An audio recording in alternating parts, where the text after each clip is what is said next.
ভালোবাসা দেন, দেখা যায় যে বিশ্বব্যাপী এখন সেই ভালোবাসাও বিদেশিদের মাঝেও বেড়ে চলেছে। দ্যাট মিন্স আমাদের সিনেমা নিয়ে, আমাদের কালচার নিয়ে তাদের আগ্রহের জায়গাটা অনেক বেড়ে গেছে। এভাবেই আমাদের বাংলা সিনেমা এগিয়ে যাক আমাদের দেশ, এবং সমস্ত বাধা পেরিয়ে আমরা আমাদের সিনেমাকে নিয়ে, আমাদের দেশকে নিয়ে, আমাদের কালচারকে নিয়ে আমরা এগিয়ে যাব এবং সমস্ত অপশক্তিকে ইনশাআল্লাহ। তাসকিন তো হিরো হয়ে গেছে। তাসকিন আমার সাথে হিরো হবে না, ওকে সলো হিরো বানাতে হবে।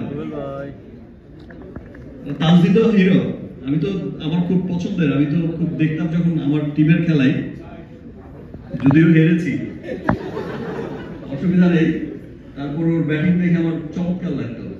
আর তাসকিনকে দেখে মনে হতো এক খেলায় মনে হচ্ছে যে ভাই বলটা একটু স্লো